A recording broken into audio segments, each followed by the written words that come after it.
qui viennent, j'ai les larmes qui viennent, il y a tout qui passe en fait, hein, même les larmes de bonheur, de plaisir. C'est pour ça que c'est bien de ne pas se préparer dans la vie, parce que je pense que je fais Je m'y fais avec l'âge. Mais...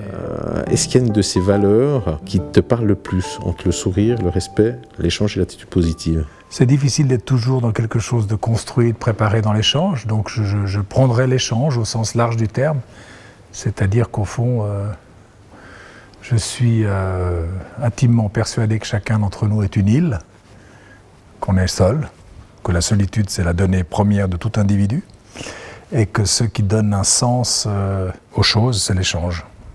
Que ce soit avec les humains, les animaux, la nature, avec soi-même, je pense que l'échange, c'est la vie, quoi. Donc c'est l'échange qui me parle plus que les autres. Avec qui tu préfères le plus échanger?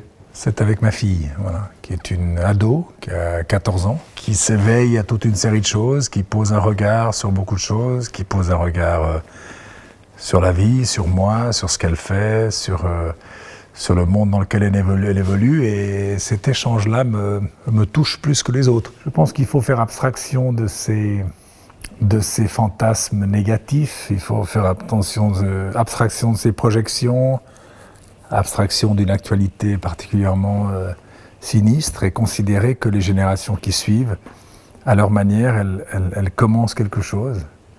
Et donc moi, quand je suis avec elles, j'essaie de réduire mon côté vieux con, parce que je suis quand même son père, donc je suis un peu vieux con,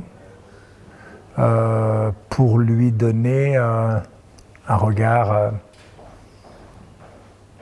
optimiste et confiant sur ce à quoi elle va participer et sur ce qu'elle va faire. J'espère que le lien de confiance qui m'unit à elle sera le cœur de cet échange dans les années qui suivront. Voilà.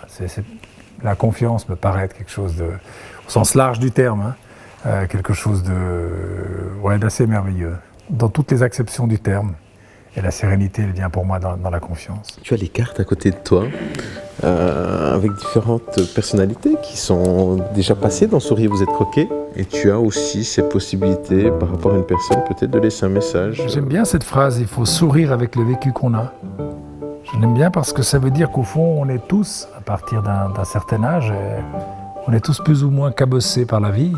On a tous nos plaies plus ou moins grandes, nos bosses, nos souvenirs, nos peines. Enfin, on est constitué de tout ça. Pour moi, ça veut dire, écoute, fais avec et fais pas la gueule. J'ai peut-être envie de dire la chose suivante. D'abord, ça n'est pas parce qu'on ne sourit pas que les choses sont graves. Hein, c'est important, parce qu'il y a des gens qui ont plus de peine que d'autres à sourire. Ça ne veut pas dire qu'ils ne sourient pas d'une autre manière. Ils peuvent sourire dans leurs gestes. Moi, je viens du Sud, on parle beaucoup avec les mains. Et on peut sourire avec les mains.